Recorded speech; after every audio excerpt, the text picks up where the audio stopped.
Hello, everybody, and welcome into the Apples and Geno's Fantasy Hockey Podcast. My name is Nate Niblink. I'm the creator of Apples and Geno's, originator of the Zero G draft strategy, and contributor to Yahoo Fantasy. In this podcast, Blake and I are going to give you all the best streamers and ad options for next week so you can start planning early. Let's get it.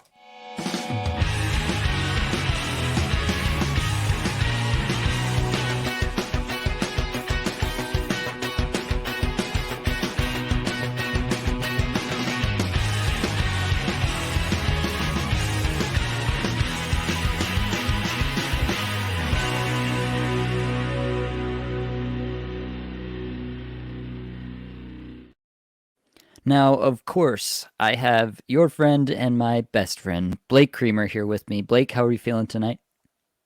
Oh, yeah, buddy. That right there is the energy I need. Oh, my God. This guy jacks you up. He's giving me goosebumps. Nate, just for everybody's information, Nate had about 3 pixie sticks before the pod here tonight. So he's popping off. Get ready, everyone. Absolutely. You have to do what you have to do to get ready to podcast when it's 12:30 a.m. in your time zone. So that's what we're doing here. Blake, why don't you kick us off? Let's not delay. Let's get into some news and notes, some newsies.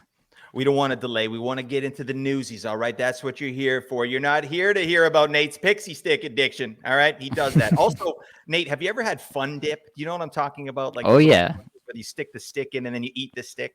Oh, yeah. Love that shit. What about that toothpaste that it's gum, but it comes in a toothpaste tube? Do you know what I'm talking about? You squeeze it, and you go crazy. We're digressing. All right, we got news to talk about, Nate. This is serious business. All right. Okay, cool. Let's get into it. Sorry, I lost my place. All right, let's get it. First off, Andrei Svechnikov. Big Svech is back. He played tonight, so that's really good to see. Obviously, it's going to take a little while for him to ramp up his game. He played 13 minutes, 40 seconds. Did a lot with that time, actually, just looking at his game here. 4 shots on goal, 7 individual Corsi for, 3 individual scoring chances for. Nice, all right? Plus, 3 hits and a block, all right? And he took a penalty on a, pretty clean hit to me. So I don't know what the hell's going on, but really nice to see Svech back in the lineup. We don't know how this is going to affect kind of their top 6 there. Just keep an eye out. He did take a couple shifts with Aho and Jarvis. And I would think that Teravainen would kind of be a guy that loses a bit of value, but he went out and got a hat trick tonight. So I don't know what the hell's happening in Carolina, but it's good news for everybody. Svech is back. They got off the schneid. They got a 3-0 win there. So that's great.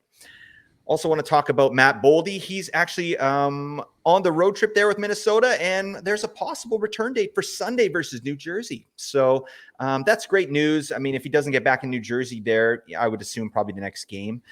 With Boldy coming back potentially, you're looking at Marcus Johansson as the guy who goes back to power play 2, loses a bit of value there. Nate's favorite player, Marcus Johansson, just talks all kind of yang on this man. All right, that's fine.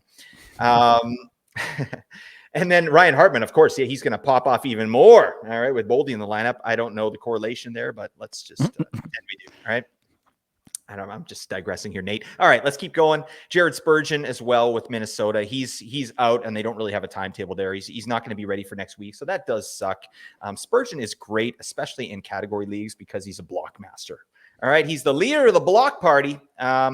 So yeah, it'll be nice when he gets back. They clearly need that because they're letting a lot of goals in. I got Gustafsson in a bunch of spots, and it's pissing me off. This guy's doing his damnedest to keep the puck out of the net, but yeah, I think they need to kind of shore up their defense there. So Spurgeon can't get back fast enough there. Let's talk about the Buffalo Sabres. Devin Levi, that dark horse Calder candidate. I don't know about this, but yeah, his soreness, he's got some soreness there with the injury that he's got there. It's just a nagging injury. So best case probably there next week. Unfortunately, tonight's game, Eric Comrie was injured. Actually, what's the other Comrie? We always call him this. We don't call him Mike Eric Comrie. Mike Comrie. All right. Mike Comrie's, brother in fantasy. Eric Comrie injured in tonight's game. So fire up your UPL, your Ukko-Pekka Luukkonen, right? He'll probably get a couple games in before Levi comes back. So yeah, just keep an eye on the news for Eric Comrie as to how bad that injury is there. Okay. On to Florida. We're talking about Sam Bennett Dyson. Sam Bennett, he's got a chance to play on Saturday. So keep an eye there. You want to get him in your lineups, right? It's going to be interesting to see what happens with Florida's top 6, right? Sam Bennett's probably going to center the second line there with Tkachuk and Verhaeghe. So Louis Starinen gets punted to the third line or worse. I don't know, but he's not relevant anyway. But the big thing we want to keep an eye out is what happens on power play, right? Does Bennett get power play one right off the bat? And if so, who's out? If I had to guess, I'd probably say Evan Rodriguez, but he's been great this year, right? They might start Bennett on power play too, and he might stay there. So it's kind of like a homework game you want to watch and just see how they deploy, right? Or check the box scores the next game. But yeah, Bennett, I think, is an ad. If he's out there, I think you want to pick him up. Now's the time, right? He's going to be back on Saturday. So keep an eye on that. All right. Some bigger news out of Ottawa. This one is definitely fantasy relevant. Thomas Chabot going to miss 4 to 6 weeks with a broken hand. That show ain't no good. All right. That's really not very good. But luckily, they have an embarrassment of riches. Well, that's not an embarrassment of riches. So they've got 2 really good fantasy defensemen, and everybody else is injured. So fire up your Jacob Chychrins, your Jake Sandersons. These guys are going to be leaned on even more. And Jacob Chychrun had a monster game the other day. I was so happy to see this. Nate, 28 minutes, 9 shots, I think 14 individual Corsi support. What the hell? This is why we massive game. Oh, big time. So, I mean, and that's on power play 2, right? He doesn't need power play 2 to pop. That's what I love about Chychrun.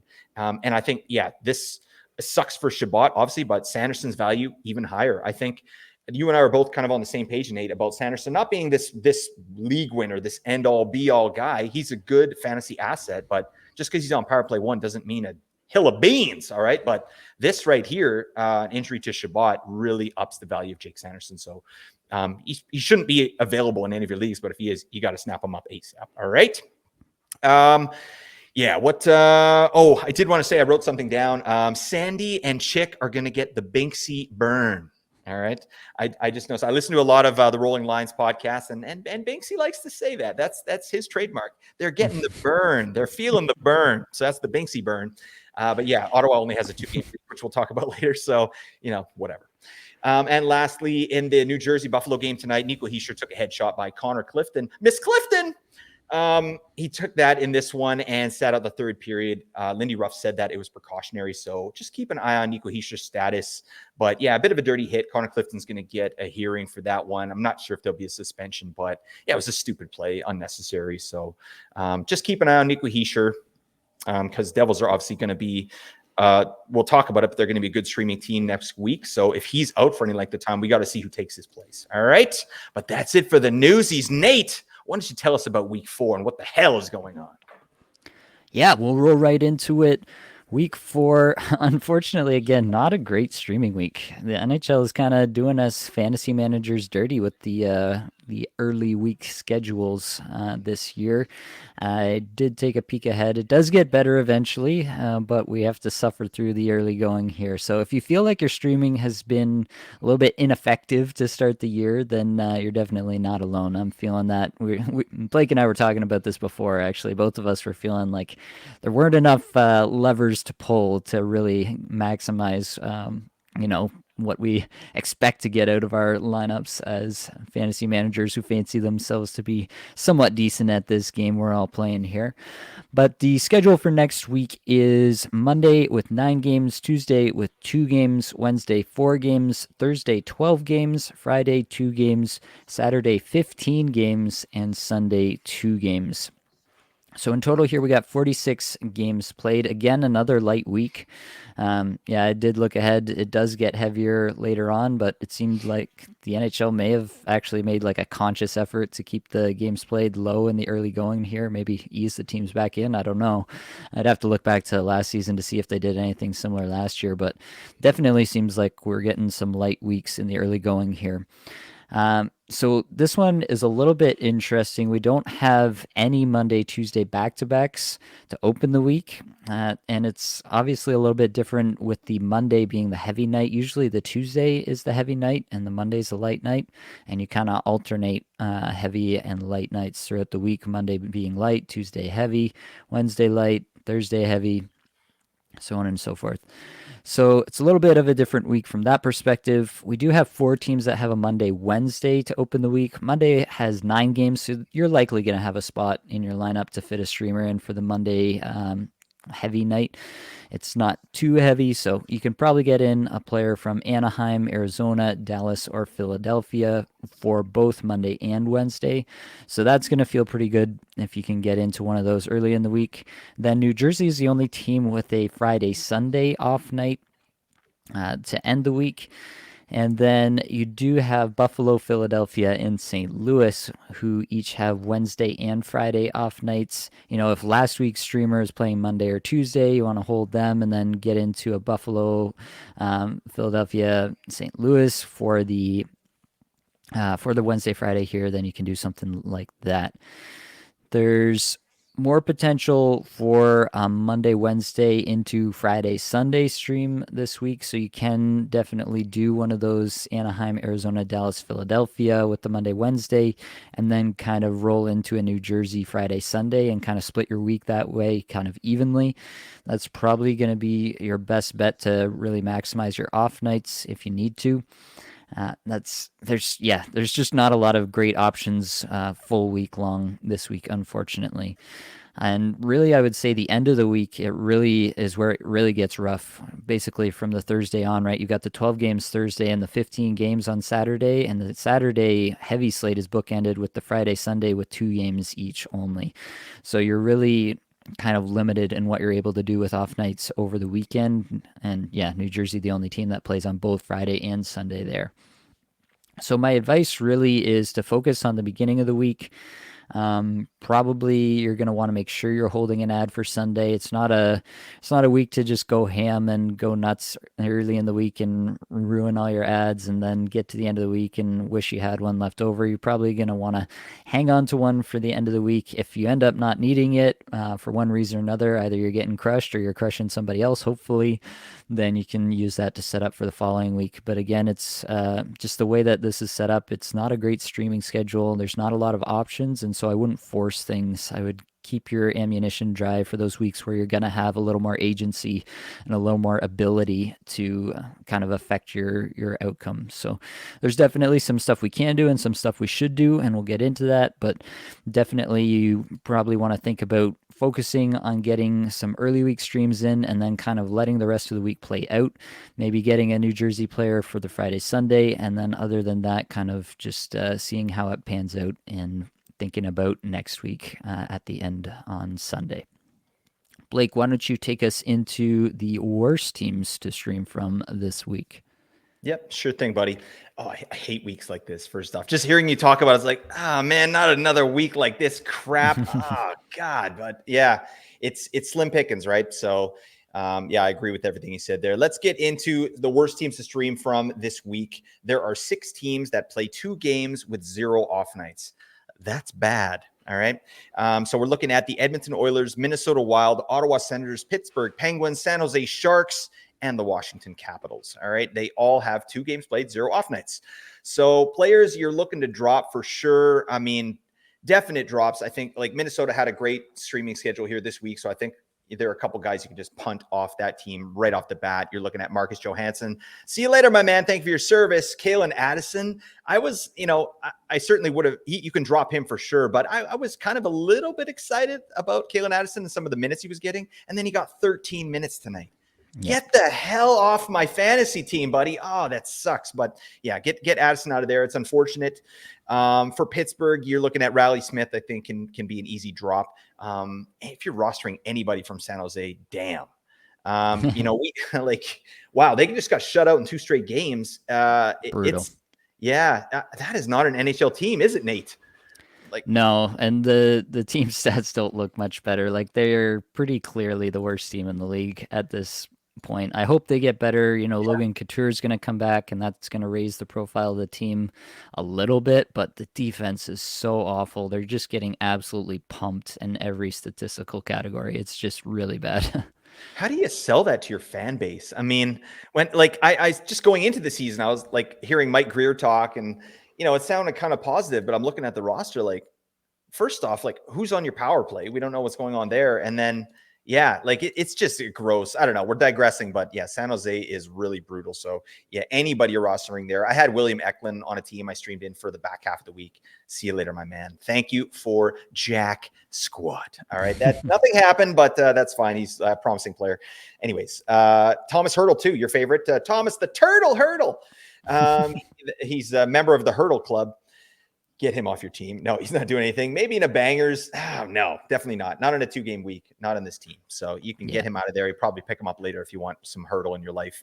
And then looking at Washington, Strome, bye-bye. Kuznetsov, who I was happy to see is getting some ice time. He had some points tonight, but yeah, I think he's gone. Rasmus Sandin is back from injury. He's gone. Get him the hell off your team. And then TJ Oshie, I think as well, not valuable enough to hold through this gross week there. So yeah, and then, you're looking at some of the players like Edmonton and Ottawa. Like on Edmonton, you're not really dropping anybody there, right? Like if you had like Ekholm or something. I mean, I don't know. Do you hold Darnell Nurse for through this week here? Like he only had 19 minutes the other night. Yeah, you're holding Nurse. So there you go. Yeah, I'm holding Nurse. Yep. Cool, especially in a Cats league. But yeah, I mean, it's just one bad week, right? They're going to be back. Yep. And then Ottawa. I mean, we've got some questionables here. Like, what about Tarasenko? What are you doing with Tarasenko, Nate? Yeah, Tarasenko's an interesting one. He's been pretty good so far, but it's been efficiency a little more than sustainability. So, yeah, in a week like this, like it would depend who you're dropping him for. Like there aren't a lot of great options. Like we're saying, there's not a like a week long streamer that we're like totally thrilled about, and we're like, you gotta have this guy. So it makes it a little bit easier to hang on to Tarasenko even through a rough week. But I wouldn't fault anybody for dropping him if there's a priority ad out there, or somebody who's going off that you just absolutely have to have, and Tarasenko might be that guy. I wouldn't fault somebody for dropping him this week. Yeah, that's a really interesting point. Is just like when do you drop guys on poor weeks? And these fringe kind of guys, like Tarasenko's an offensive player. He's 74% rostered on Yahoo, so he's on a lot of teams. But yeah, like you said, I think if you drop him, we're not going to fault you for that, right? But sometimes I'll kind of just stick it out in a bad week and not take the L, but try and win it another way. You know what I mean? Like with some other streaming spots. So I don't know. Tarasenko kind of, I don't have him on any team, so I don't have to worry about it. But yeah, I think it's just an interesting problem. And some of these other guys that we'll talk about here in a second are in that same boat. So for Minnesota, you're looking at Nate's favorite player, Ryan Hartman. He literally called the 5-point game. All right. This man's Nostradamus. All right. He's crazy like that. He does that. So I also said I'd take Thomas Hurdle over Ryan Hartman for this week. So there is that. Oh, bang. Oh, okay. And he's accountable, everybody. All right. That's why we love this man. All right. Looks and personality. That's a double threat. Okay. So, yeah, but Hartman actually, since you called it, he's been playing really well under the hood. And he was playing okay before, but yeah, like his numbers are showing out. So again, like it all depends on who the drop is. I always ask that when people are like, should I pick up so-and-so? It's like, well, who's the drop? Right. It makes a difference, right? You don't want to punt a guy like Hartman or Tarasenko when you're getting someone like, whoever, like Cam York or something. Like, no, don't do that. Right. That doesn't make sense. Yeah. But we'll help you as we go along here. Right. So, but again, Hartman maybe potentially dropped. And then on Pittsburgh too, look at Ricard Raquel and Brian Rust. Right. I just talked about Brian Rust in the Buy Low show. Or not in the Buy Low show. Sorry, the article I wrote. I've got so many things going on, Nate. I don't know what the hell's happening, but this guy's under 50% rostered, or just at 50%, right? And he's playing power play 1, line 1 in Pittsburgh, right? But I don't know. Depends on the drop. Depends on the ad, right? I think you can drop these guys, no problem. I would drop Raquel over Rust at this point because he's getting power play 2. But see what you can do. And also, Pittsburgh has a game on Monday. Right. So if you're going to drop a Pittsburgh player, maybe you think about holding for that Monday game and then drop them. Right. Yeah.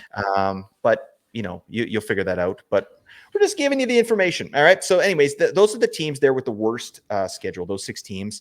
Now I want to talk about Calgary and Colorado. They both play 2 games next week, but they both have 1 off night. Right. So it's a little better of a situation. But I mean, Calgary especially, damn. What the hell is going on in that team? It's an active dumpster fire. I can't put my finger on it, right? We thought Sutter was the problem. Sutter's gone. There's still a problem, right? The metrics on the team actually look pretty good, right? The Corsi for, Corsi against, the scoring chances for, all this stuff. they just can't get it done, right? And they just got shut out by the lowly St. Louis Blues the other night. So things are not good in Flameland, that's for sure. So for players that you're looking at dropping potentially, Mangiapane, see you later, buddy. Coronado, no. Although he's actually playing pretty well, but not good enough to hold through a 2-game week, right? Yeah. And then, you got to look at Nazem Kadri, don't you? Right? Like, what are you doing with Nazem Kadri? Are you getting rid of him? I've seen him dropped already in a couple spots. Yeah, I think it's reasonable. He's still doing the thing, like he's still shooting Yep. and putting up the individual scoring chances for that we like to see at a really good rate, to be honest with you. Mm-hmm. But the team is cold around him, and I don't know that he's the kind of player that, like, he's never been a high efficiency guy either. So when he is not getting like good looks, even if he's getting a lot of chances, if he's not getting great looks, his teammates not really elevating him the way that he obviously got it in Colorado when he had that really great season. It's hard to say, like, even if he does turn it around, like, what's the turnaround actually look like? Like, Yeah. they've got 2 games next week. He might get you a point. Like, is that what we're hoping for here from Kadri next week? Um, yeah, I think I still like the player, but in a week like this, I think you could drop him and then probably I don't know if anybody's going to pick him up unless he just absolutely goes off in one of these games, which I mean, I don't know how likely anybody feels that is. They've got Dallas and Seattle next week, and both of those are solid teams. They're not pushovers, so yeah, it's a tough spot. I could similar to Tarasenko. I feel in the end, Tarasenko's got all the counting stats, all the points on the season, and but not as good metrics. And Kadri's the absolute reverse. But for either player, I think in certain situations, if there's a priority ad, then I would consider dropping them. Yep, totally. I think, Kadri has a little bit of a better situation. He's on power play 1 there, where Tarasenko's on power play 2. But Yeah. Calgary they're stinky right now. They're terrible. So that's just a really good point. Like, what are you hoping to get by holding Nazem Kadri? Like 2 points in 2 games? Yay. You know what I mean? You could get that from 4 games from getting one of these lesser guys on the teams we're going to talk about next, right? So Yeah, just something you to think just about. get more shots at it, right? Like Yep. if you can get all 4 games out of some of these guys we're going to talk about, like a Sean Couturier or an Owen Tippett or something like that, and what if they have a big week? Like their Yep. big week in 4 games is going to look a whole hell of a lot better than Nazem Kadri's big week in 2.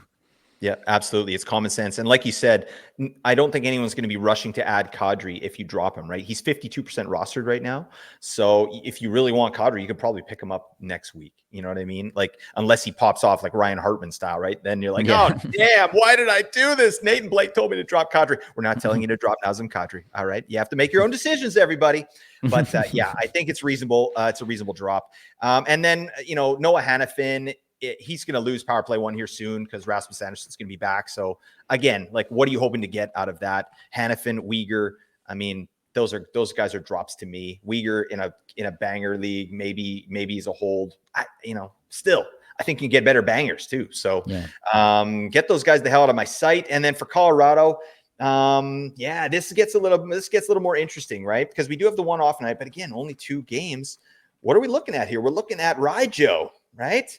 The Rolling Lions' favorite player, Ryan Johansson. Actually, no, they were lukewarm on the man. But I am not a fan of this guy, and I love his opportunity. I really love his opportunity, but I don't see like a real ceiling case here for Ryan Johansson. I see 50 to 55 points in this deployment, right? Like, I just don't see any more than that. So again, what are you hoping to get by holding Ryan Johansson for 2 games? To me, I think that's a reasonable drop. And I think you could pick him up again on the back end, right? He's a hot ad for this week, but I don't know. And then Bowen Byram, damn. This is where we're at with Bowen Byram. He's a potential drop. Yeah, I guess he is, right? He's not getting very good ice time. He's had a couple good games in a row, so I like that. But again, 2-game week. Are people going to the wire and rushing out to get Bowen Byram if you drop him? Like, I always think about that when I drop a guy too. It's like, do I have a chance of getting this guy back if it's a player I like? And I think both those guys, you have a really good chance of getting them back, right? I don't know. What are your thoughts on Johansson and Byram there for drops? Yeah, it's tough. Byram is obviously not been playing well to start the season, but the last couple of games have actually been not too bad. Yeah. 1946 and then 21-22 in the last couple of games he played. He's got 2 points in his last 3 games here. the shots on goal. He had 4 shots on goal. He's always been a guy who contributes in the peripheral categories, so he does some stuff around it. Um, Obviously, I've waxed poetic on many occasions about the potential of this guy, how offensively sound he is under the hood, and obviously the situation in Colorado is good for offense. So you like to see that, but definitely I think there's going to be a pretty strong chance that you can drop Bowen Byram. Nobody's going to pick him up, and you can pick him back up again the following week if you want to. So I'm definitely not faulting anybody for dropping Bowen Byram for a 2-game week if there's somebody out there that you got to have. I mean, it's tough with defensemen too, right? Because defensemen are harder to find on the wire, but there's some guys, like I'll get into it a little later. There are some guys out there that I would definitely consider picking up over Byram as like a 5th defenseman for this week if I want to stream a defenseman. So we'll get into that. Raijo is a little bit of a different case as well. It's tough because he's been trending up. He's been scoring points. The last game was not as great again, but he played the most minutes in the last games. And he played almost 20 minutes. Nothing to show for it. A couple of shots and a hit. But the game before that, he had 2 goals, 5 shots. You know, he's been playing pretty well and playing better than I honestly gave him credit for coming over. It's a good situation, obviously. He's stuck on the top power play unit, so that's nice. I do think that there's a pretty solid chance someone would pick up Johansson if you dropped him just for that power play deployment. I don't know that I'd be too sad to see him go, but again, he probably falls into that Tarasenko category for me where I'd be okay to lose him. Like I don't think that's gonna be the reason I lose my fantasy league at the end of the year. Put it that way. We'll have to go back and fact check ourselves and be like, it was the Ryan Johansson drop. That's what did it. Damn it. First off, Ryan Johansson, move the hell aside and let Ross Colton get to biz. Right? All right. Damn it. I mean, what? Come on. We still got a long season left to go here, Nate. Don't worry. Colton's going to pop here soon. All right. I'm not wishing injury on Ryan Johansson, but wink, wink. Come on. Let's go. All right. No, I would never do that. All right. Lastly, there are 10 teams that do have 3 games next week, but all 0 off nights. I'm not going to list them. So definitely just check the schedule. But, what Nate said, one of those heavy nights is the Monday, right? And it's 9 games. So you should honestly be able to get some players in on that Monday there. So just have a look there at your schedule and see what's what. All right, cool. Let's get on to the best teams to stream. The Stream Team by Cream. All right. I got some more feedback the other day. Blake equals annoying. I got that. Oh, all right. Man. I didn't see that one. Yeah, no. Thank you for that feedback, whoever that was. I appreciate you. All right. Thank you for your service. I'll work on it. All right. I'm going to counseling and, I'm trying to figure out what's what, but that's fine. All right. Cool. All right. That has nothing to do with this. All right. What we're talking about is the best teams to stream. All right. And there's a clear winner this week to me. I guess it's not a clear winner, but the best team I think is going to be Philadelphia. The Flyers. They got 4 games played with 2 off nights. So their schedule is as follows. All right. Monday, Wednesday, Friday, and Saturday. So it's almost as if they have 3 off nights, right? If you count that Monday as a place where they can play, right? So that's kind of nice. And they've got some really, really good options on that team. So if you're looking at Philadelphia, I think you're looking at Sean Couturier right off the bat. Like this is top center on the top line and top power play. He's been playing a boatload of minutes, just under 20 a night. So that's excellent. I think if Couturier is out there, you got to grab him for this week. You're also looking at Owen Tippett. All right. Owen Tippett is doing very well for himself. He's after a slow start and kind of some scary deployment in terms of fantasy managers. He's kind of come out of it a little bit here. In the last 5 games, he's playing just under 16 minutes, goal and 3 assists in 5 games. He's 6th overall in the league in shots per 60 in those 5 games. So, buddy, thank you so much. Welcome to the show. All right, you redheaded beauty. That's what we like about Owen Tippett. All right, true ginger and gin. He has no soul, but we're not going to hold that against him, right?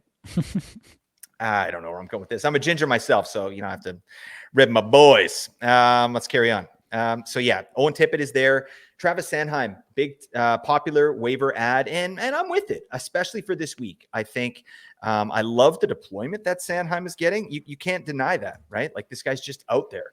So if you have any banger waiting, like this he's doing it all. In his last few games here.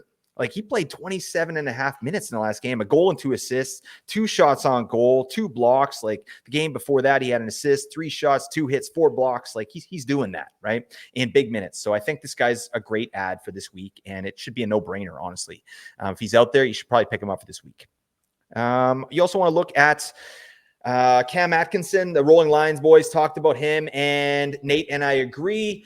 More Nate than I, but yeah, this guy's, he's doing stuff out there. And under the hood, he's looking pretty good as well. Last 5 games for Cam Atkinson, 6 points, right? And he's got 7 points in 7 games on the season. So he's doing stuff. He's on the top line, top power play. He's attached to Couturier.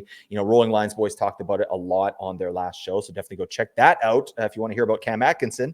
I don't want to talk about him anymore, but he's out there, right? 4 games, potentially 3 off nights. So take a look there. Cam York as well. And you can add Scotty to Hottie, Scott Lawton, if you're really feeling froggy. But yeah, he's getting deployed sort of down the lineup. But, fun fact, Scott Lawton, 7th overall in the last 5 games in shots on goal per 60, 24th in individual Corsi for per 60. So that is not too shabby. All right. So he does that, but he's not getting the torch treatment that he got last season where he was getting like 22 minutes a game. So I think that's what he needs to really, truly be valuable in fantasy. So anyways, those are your Philadelphia Flyers. Those are the guys you're looking at there. Anybody else there, Nate, or any thoughts on those guys?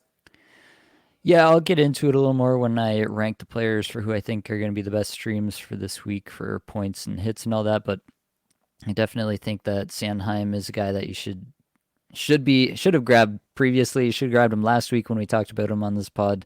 If that was something that you needed, if you needed another power play 1 defenseman in your life, Sanheim was there for the taking for a long time.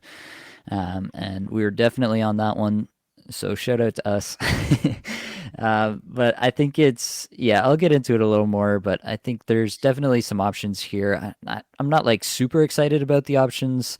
Right. I think the Flyers have taken a legit step here in the early going, but they're still not anywhere close to like an offensive juggernaut. So, yeah, I'll leave it at that. Yeah, it's so true. I mean, if you're going to stream some Flyers, now's the time, right? Because they're actually playing well. So it's kind of a good time to have a nice streaming week for them. All right, let's move on. There are 3 teams that play 4 games, but they have only 1 off night. And those are the Arizona Coyotes, Dallas Stars, and the Vegas Golden Knights. All right, they got defeated finally. Thank God. All right. These guys go out and win a cup in like their 3rd year. The Canucks have been struggling since 1970. Oh, my God. That's fine. Vegas, baby. Cool. Let's talk about some of the players you're looking at here for Arizona. Logan Cooley, I wrote about him in the article I just released there on applesandgenos.com. Go check it out. All right. I think Logan Cooley's interesting, actually. He's all 5 of his points have been on the power play.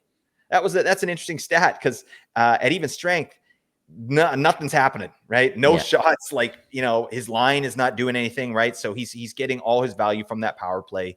I think for him to really pop this season, he's going to have to bump up to the top line there at some point. And I think that they'll probably get a look there, really. But I don't know. He still should be rostered. He's 44%.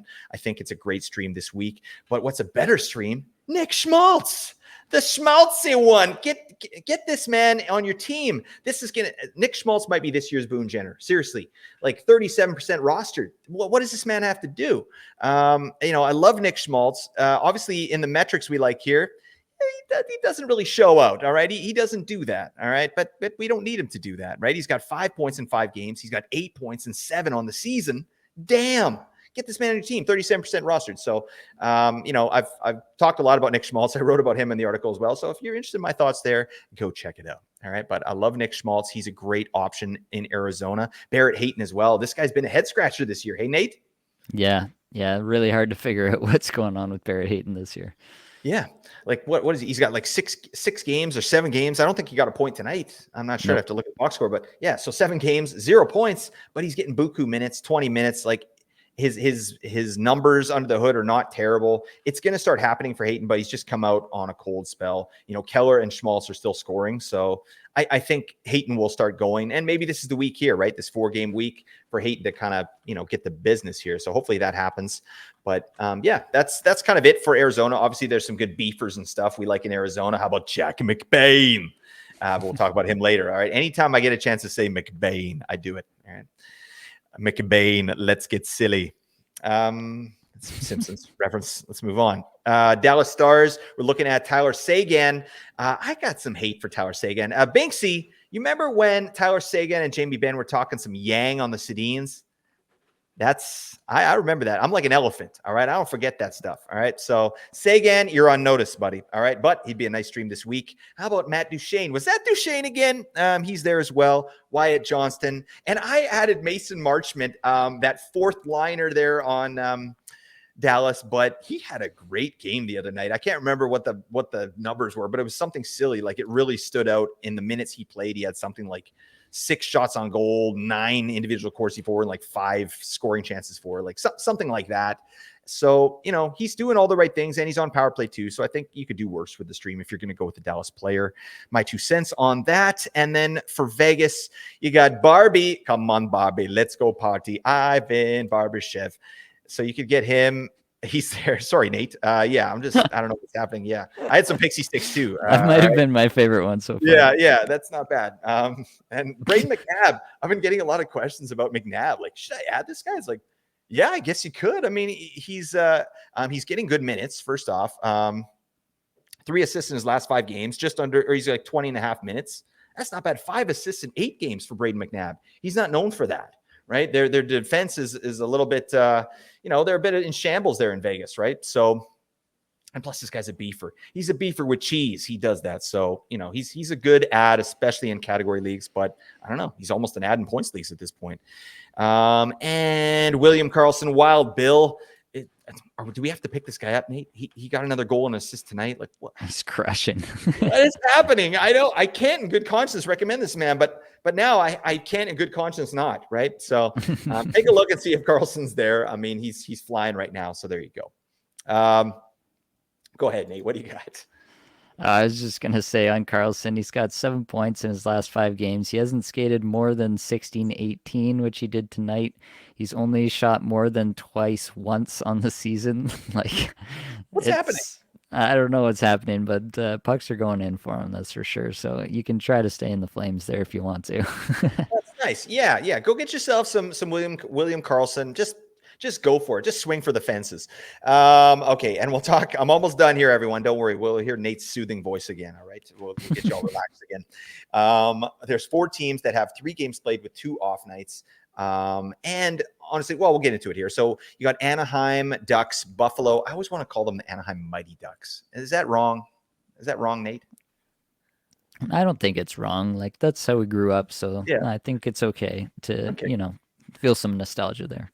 They shouldn't have taken the mighty out of there. I mean, what's a duck? You know what I mean? That means nothing to me, but a mighty duck. What is a duck? Well, I know what a duck is, but like, in terms of hockey, like a mighty duck, like we're talking about a super duck. All right. This duck has some type of like excess muscle or something. I don't know where I'm going. That's fine. I'm losing it. Yeah. Okay. So the Anaheim Ducks, Buffalo Sabres, New Jersey Devils, and the St. Louis Blues all play 3 games with 2 off nights. And if you're looking at the Mighty Ducks, you probably get all 3 games from them because their heavy night is that Monday, right? And then New Jersey, maybe you can get 3 games there with Jersey as well. They play Thursday, Friday, and Sunday, right? The Thursday is a 12 gamer. So you might be able to slide someone in there. If you can, that's going to be major value to pick up a Jersey player from Thursday on. That would be like an amazing stream if you can get him in on the Thursday. But anyways, let's look at these teams here. Starting with Anaheim, you got to talk about Frank the Tank Petrano. You just took one in the jugular, man. Yeah, that's awesome. So Frank the Tank, yeah, he's playing great right now. What the hell? He's getting prioritized a little bit by the new coach there in Anaheim. His minutes are up and his metrics are actually better. Like, he's a guy that, again, they talked about on rolling lines there, but this guy's metrics are decent. They always have been. He just hasn't got the deployment, and now he's getting that. So I like to see it. Obviously, this is a guy I'm interested in, at least on my waiver wire, because of Anaheim's schedule throughout the season. So he's there. Mason McTavish, another decent ad, I think. And then I think you got to look at Pavel Mintyukov, the fresh maker. Yeah, he's been doing stuff. I've been really surprised that Mintyukov was sort of the one to come out of all those young defensemen there, with Drysdale, Zellweger, and Mintyukov. Mintyukov is the last man standing, doing the most, right? He's getting crazy minutes, not crazy. He got 21.04 last game, but He's been getting over 20 minutes. He's been, he's got a goal and 3 assists in 7 games. That's pretty nice. And he's on the power play. So I think this guy's a legit ad. He's worked his way into 12-team territory, and I think it's a fine ad for sure if you want to go Anaheim this week. Let's talk about Buffalo. You're looking at the Power Glove, Owen Power, and Casey Jones middle stat. You should have him already as per my recommendation. But yeah, he had a nice little week here, and he's going to be good going into next week as well. So if you got middle stat for this week, you can just hold into next week. Same with Power. That's kind of a nice feature of this, 2 weeks in Buffalo land there. And that's really it for those guys. I don't know. You got something on that, Nate? No, that's pretty much it. Yeah, I think it'll be interesting because a lot of the Buffalo and New Jersey were streams from this past week. And so what you're doing with them, are you holding them into this week just to get those few games that you're going to get? Like the New Jersey one is tough to hold through 3 days where you're not going to get anything. But then you do get a nice end of week, which is unique to New Jersey. Then Buffalo is a little bit more easy to stomach because you'll get the Wednesday, Friday, and then you can kick them to the curb and think about something for Sunday. But yeah, just kind of an interesting schedule dynamic for these guys that you might already have on your rosters. Yeah, no, it's an interesting point too. Like New Jersey, especially. Yeah, do you hold them until Thursday? Because if you can get them in on Thursday, that would be the ad, and that would be the time to add them. Like Wednesday night, get them in for Thursday, but they might be gone already at that point, right? If people are holding, so I don't know. It's gonna be Monday morning. Is gonna be interesting, right, to see what the options are. But yeah, I mean, I think honestly the best strategy is probably just to go with these Monday, Wednesdays, and then work on your back a week, later, right? Just be smart about it, but. I don't know if you got a good streamer from New Jersey, maybe a hold. I don't know, but you can hit us up with any questions on Twitter, Discord, all that business. We're happy to help you. All right, let's move on. We'll talk about those Devils there. The Devils. All right, Dawson Mercer. I like this for a stream, and this guy's been playing terribly to start the season. Oh God, but we've seen the acumen. We've seen what this guy can do. He popped off for periods of last season, and obviously that was deployment related. Now we got Timo Meier in here, Tower Toffoli. They're taking those top 6 minutes right out from underneath Dawson Mercer's feet. They're eating his sandwich. They went to his house. They took the turkey drumstick out of his hand. It's, I don't even know where I'm going with this. I always think about Thanksgiving dinner when I'm trying to do that analogy, but it's not Thanksgiving. Anyways, I like Dawson Mercer, though, and he's out there, right? He's not playing well. I think that would be a guy I'm looking to add, or Eric Haula, right? Haula, again, played very well tonight. So I think both those guys should be kind of your priority ads for this back half of the week, especially if you can get them in on the Thursday. But, Palat's still there. So, kick tires there. I'm not into Palat this year. I don't know. You had him for a little bit, didn't you, Nate? Yeah, I've still got him in one spot, and he's been pretty bad. He had a couple assists early on and then has gone silent again, which is pretty much what I expected, to be honest. Yeah, he's doing nothing. How about that Luke Hughes? Oh, my God. He's taken over the power play from Big Dougie. How did this happen? Did anyone call this at the start of the season? Do you know anyone, Nate? Oh, I'm sure there are people who will pull their receipts, but it was definitely not me, that's for sure. Damn, me neither. But I'm happy to see it because I got him in a couple spots, so that's nice for me. But I also got Dougie in a couple spots. What the hell? Anyways, I'm digressing. Let's go over to St. Louis here. Robert Thomas. Yeah, you put out a tweet today, and I absolutely agree with it. Like, this guy should be on a roster. He's 25% rostered. He's playing over 20 minutes a night. He's not a big shooter, as we know, but he's shooting more this season. He's top line, top power play. I mean, they got shut out tonight by the Canucks, so this is not the most timely advice that we're giving you, but Robert Thomas should be on a team. All right. So, and they have a good schedule next week in terms of the off nights. So take a look there. Braden Shen is another ad, especially in category leagues. Like, he'll give you a little bit of burn there, the Banksy burn. And Torrey Krug. Oh God. Yeah, we're really at the bottom of the barrel if we're looking at Torrey Krug here. So I can't really advise you on Torrey Krug. You know who I'd take over Krug? Vrana. All right. And he's terrible. So that's what I think about Torrey Krug. But yeah, I put Vrana on this list, but I mean, we need some minutes for Jakub Vrana. If he's not going to get out there to play, I think they scratched him and then he played 10 minutes or 11 minutes, it's not worth it. Right. So just keep an eye on Vrana. Vrana could be a stream, but we need to see that he's actually going to be able to play. Right. So yeah, that's really it. That's what I got for those 4 teams. I want to get into your best players to stream here, Nate. Nate's got them ranked for points and hits and everything else. So why don't you take it away, my man? Absolutely. Just one quick last note on Vrana. It looks like Vrana got scratched again tonight. So that's back-to-back scratches. I don't know if we can go back to that well any longer. I think I'm that making him ship my has sailed. I'm making him my stream this week. Book it. All right. There you go. No, don't That call me would on be a that. bold take. Yeah. All right, let's talk about the best players to stream. We want to talk, obviously, start the discussion with Philadelphia here. That's got to be where we start. They do have the clear best schedule for the week.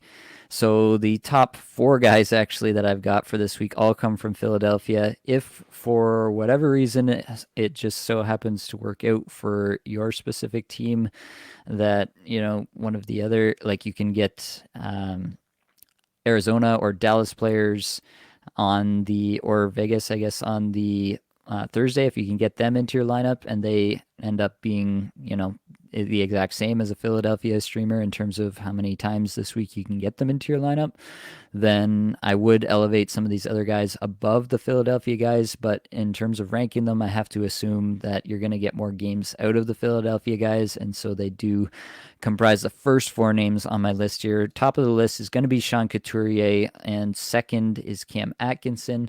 Went back and forth on this actually a little bit more than I thought I would. Couturier is getting the minutes. Atkinson has the better underlying metrics, and both are producing. Couturier 5 points in his last 5 games. Atkinson has 6 points in his last 5 games, including 3 assists the other night. Both of them getting plenty of minutes. They actually, the last 5 games here, Couturier averaging about 19 and a half, and Cam Atkinson just over 17 and a half. Really, the difference there is shorthanded time for Couturier, I believe. Actually, I might have to fact check myself on that because I do know that Atkinson has played some penalty kill in the past too. Is Atkinson still doing penalty killing? No, it doesn't look like he's doing much penalty killing. So I believe that's the bigger difference there between the two. But regardless, I do think that there's something to be said for both of these players for this week. I kind of am just leaning on Couturier for the extra minutes there. The fact that he's going to be out there all the time. Both of them played just very few minutes in this last game. Their average time on ice would look a lot better if this last game hadn't been such a blowout and they just kind of got rested essentially in the last part of the game.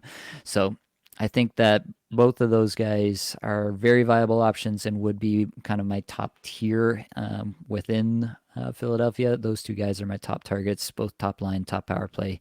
Owen Tippett, definitely another guy you can look at. 4 points in his last 5 games here, but less minutes. The underlying metrics look terrific here. 6th in the league in shots per 60 over his last 5, so you love to see that.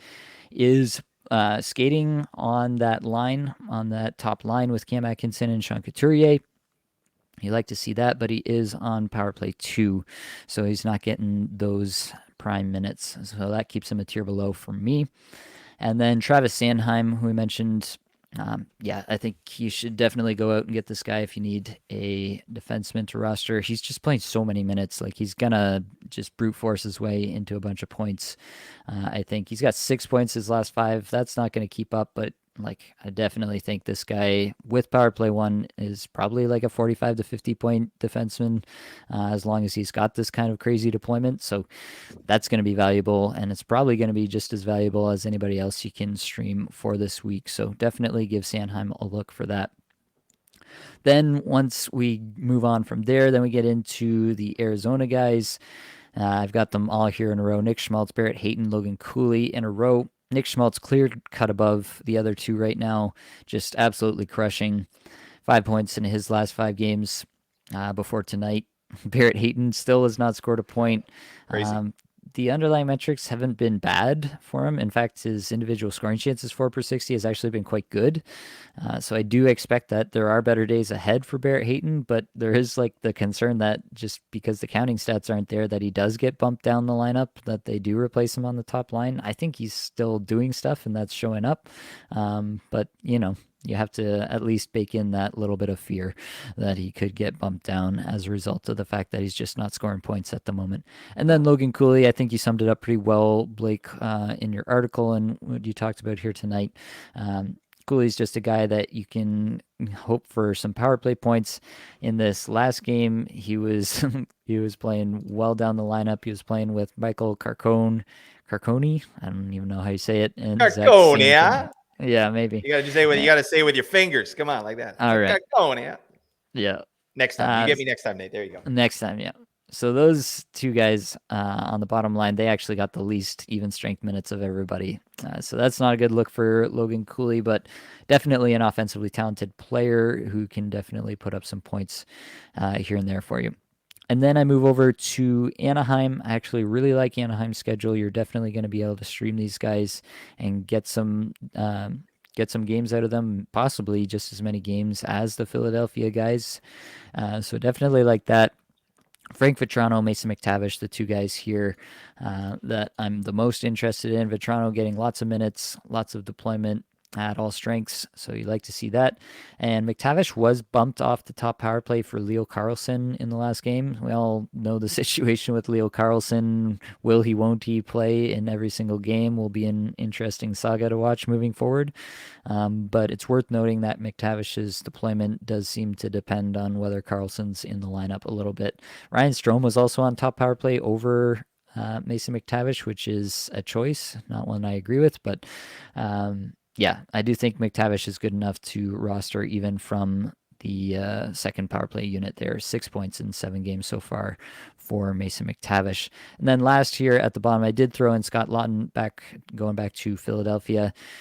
He's shooting a lot. He's going to get you shots. He's going to get you peripherals. He will score some points here or there. I feel pretty confident in that. He'll get you a point or two on the week and fill up your stat sheet otherwise. So I will throw Scott Laughton down here at the bottom. All right, Blake, tear this apart. Who's the worst pick of this group? There is no bad picks. It's not a great week, right? Yeah. So you look at this list and you're like, and that's how I feel about it. I mean, Scott Laughton, yeah, I don't know, whatever. That's where we're at. He's number 10. But Leo Carlsson, that's interesting, actually. I forgot about Leo Carlsson just because I put him out of my mind. Because if he's going to get this garbage deployment and this load management, they're managing his load, giggity. So, yeah, I mean, he's 18. He's good to go. But, yeah, he played great. He played 22 minutes the other night. And I saw just a quick snippet of Troy Terry. He's actually a little bit pissed. He's like, it's frustrating that this guy's not playing because I like playing with him. And when he's out there, we play better, right? So, but I mean, the Ducks aren't trying to win the Stanley Cup or anything like that. So whatever, they're trying to develop this guy. And it does make some sense, really. Like the guy played a lot of hockey last year. So whatever. But I don't know. I might throw Leo Carlsson in there over Scott Laughton just for kicks. And I think Nick Schmaltz has got to be bumped up over there. I like me some Schmaltz. You got to bump him up over. You're not going to put him over Travis Sanheim. Cam Atkinson, get the hell out of my sight. All right, drop him down the list and put Schmaltzy in there. All right, but that's about it. It's a great list. Well, it's a mid list. All right. You realized that you said that my list was great and had to immediately walk that Yeah, back. yeah, exactly. Yeah, I mean, this is all recorded, so I want to make sure I'm accurate. Yeah, fair enough. All right, let's talk about best for hits. We'll run through these quick. Best for hits and best for blocks. You've got Nicolas Deslauriers from Philadelphia, who's a hits monster. If you do need hits, he is definitely your best streaming option for that. Radko Gudas from Anaheim. Frank Vetrano does that as well, so he's good look in multi-cat leagues. Garnet Hathaway and Pavel Minchikov actually does a little bit of the hitting stuff too, so that's a good look from Anaheim. He fills up the stat sheet in multiple ways, so I like to see that.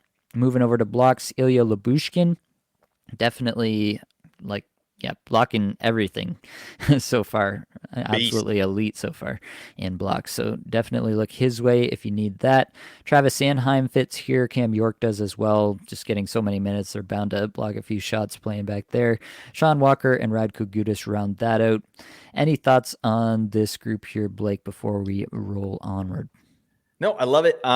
You know what? I got a new nickname for Garnet Hathaway, the Karate Kid. Oh my God. He likes to crane kick people's legs. All right. He does that. All right. Well, thank you, Garnet Hathaway, for your service. All right, let's move on. All right. The next segment here, best players to add for the future. So we're talking about some long-term plays. If you've got a glaring hole in your lineup and you got to add somebody and hang on.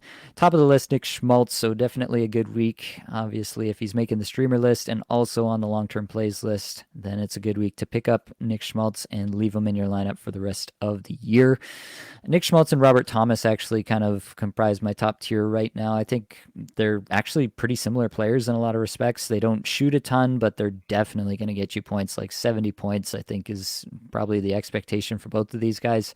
So definitely look their way if you need some of those things in your life. And then move on to Lucas Raymond, Ryan Hartman, both 49% rostered. So I'm pushing it a little bit with those guys right at the kind of borderline of what I'd consider for this, but definitely think both of those guys should be rostered in more leagues still. So put them in here. And then I do have Owen Tippett here just as a long-term play. Like, you feel like at some point maybe Bobby Brink is not the answer on top power play. I know he got a couple goals the other night, but Owen Tippett is a legitimately better hockey player.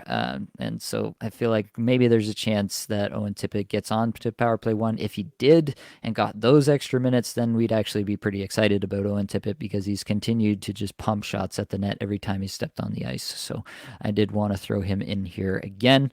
Sub 20% rostered, Barrett Hayton still making the list for me. 9% rostered overall. Again, a good week to pick up this guy, and potentially he gets on track this week and things start to turn around and go his way, and we start to get into a guy that you can hang on to for the rest of the season.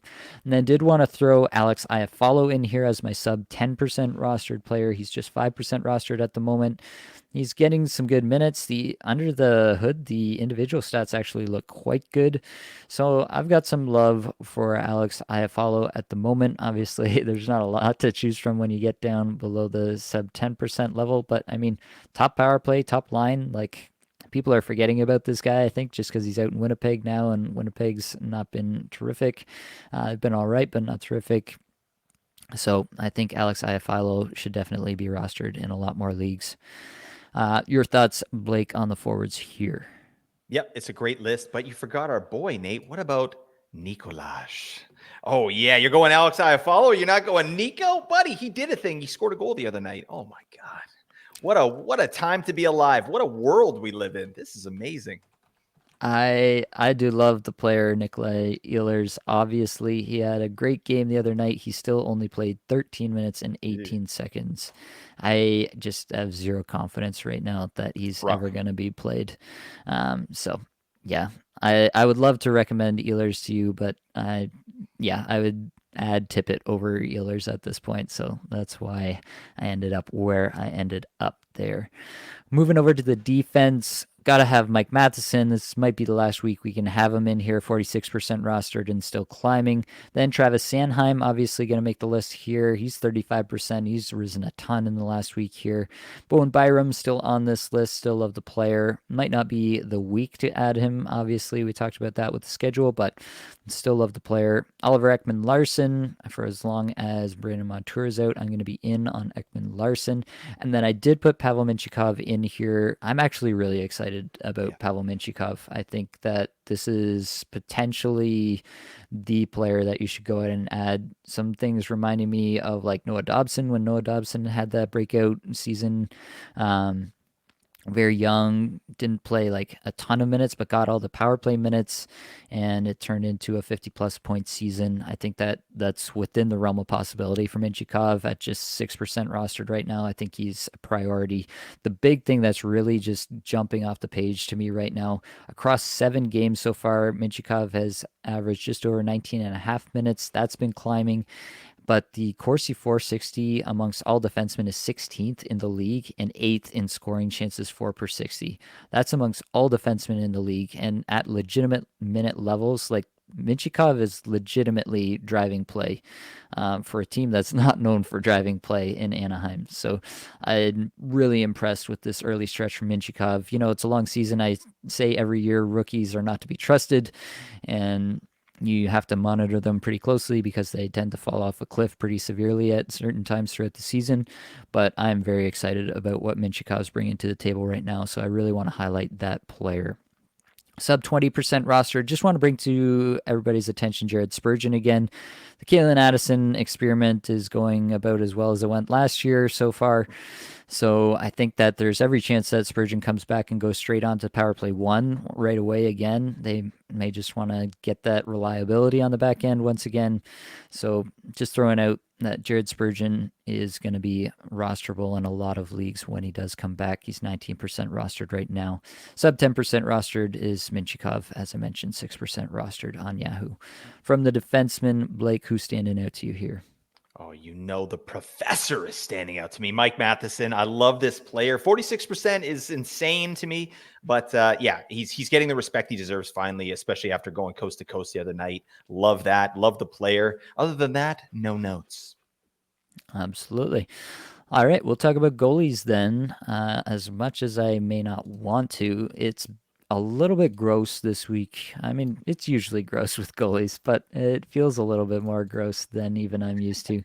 Right now, I've got it Elvis Merzlikins as my top guy, followed by Jake Allen, and then honestly, I'm not even sure who to pick between Lucas Dostal and John Gibson. They've been alternating starts. We'll see if that continues in their next game here. But honestly, Dostal has outplayed Gibson so far on the season. So your guess is as good as mine how that's going to end up. There's obviously been Gibson trade rumors, and Dostal playing well obviously makes him even more expendable. We'll see how that all ends up, but either of those players are playing well enough right now to be rostered, in my opinion. And then sub 25% rostered, I think you got to look at Joey Decord. He's been getting starts, back-to-back starts over Philip Grubauer now, and playing pretty well. Like he allowed 3 goals on 45 shots rather, and an overtime loss to Carolina on Thursday. That's a pretty solid game. And then he won his previous 2 starts before that, although he allowed 4 goals in each. So he's at least playing well enough that he might continue to get some starts over Grubauer. So I think he's worth a look, especially if you're hurting for goalies at this point. What do you say about the goalies here, Blake?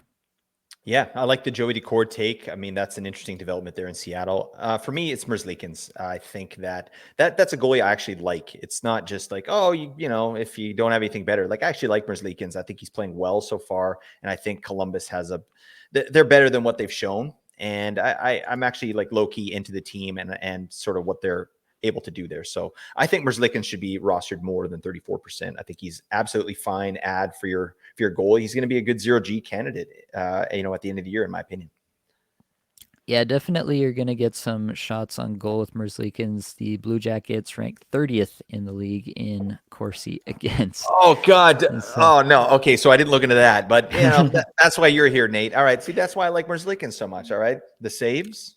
Oh, he's going to God. get saves for sure. They're a little bit better on the scoring chances, so they're at least limiting things to the 30th. outside a little Damn. bit, but still not Yeah. great overall. But you will definitely get the opportunity for some big save games from Merzlikins.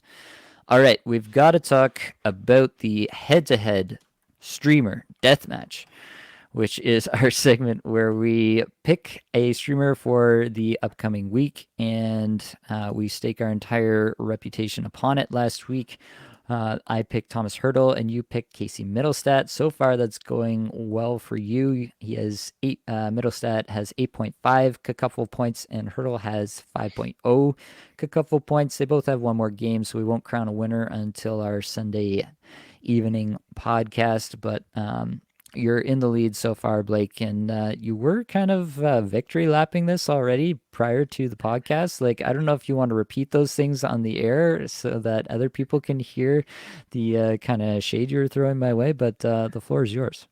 Buddy, I would never do that to you. All right. Come on. It's all love, Nate. I don't know what you're talking about, right? This guy's fabricating information here.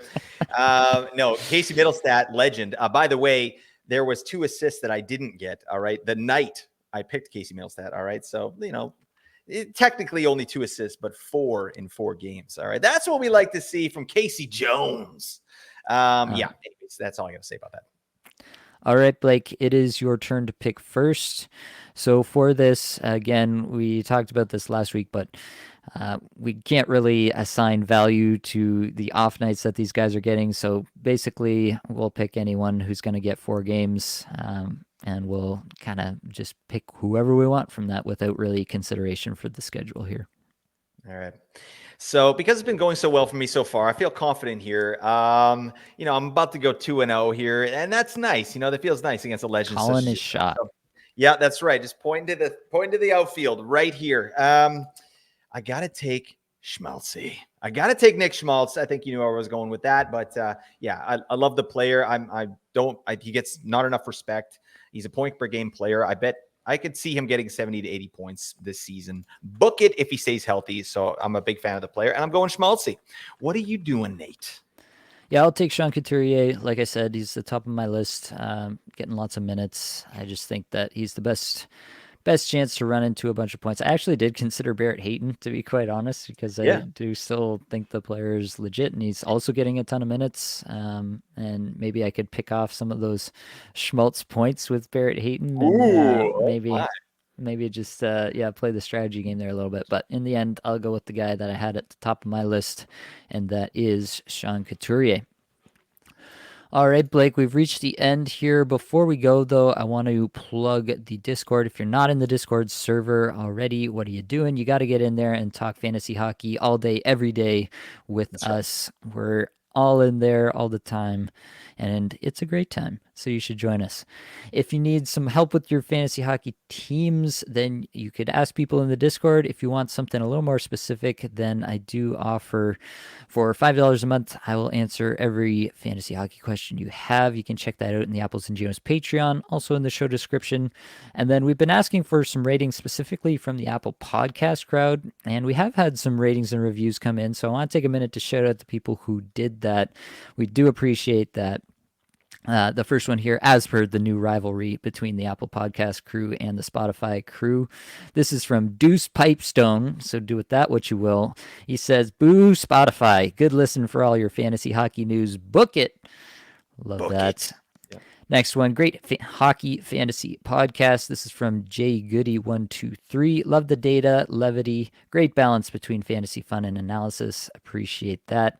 And then the last one here from Magic Migs says, absolute beauties. The crew puts out amazing material, which is both helpful for fantasy and also just interesting for hockey fans. Somehow they are able to maintain a heavy quantity of shows per week while still maintaining top quality content. Hats off to the entire crew, and a special thanks to Nate for not only his dedication to this craft, but also his inclusion and openness of others. Now that's a review, folks. Like, take some notes at home, okay? Like that's how it's done there. So thank you for that. Yeah, that's mine. All right. Oh, that's you. I'm Magic Mix. I take it back. I take it back. It's a terrible review. I could never be Magic Mix. All right, the guy's amazing. He or she or they is amazing. All right. All right. Well, that's all we've got for this episode. Hopefully, it brought you some value, helped you get a little bit better at fantasy hockey today. All the advanced stats you heard today came from Natural Stat Trick, which is a terrific free resource. Mm-hmm. Many thanks to the band there for supplying the music for the podcast. Be sure to check out their Spotify as well. That's it, folks. Much love.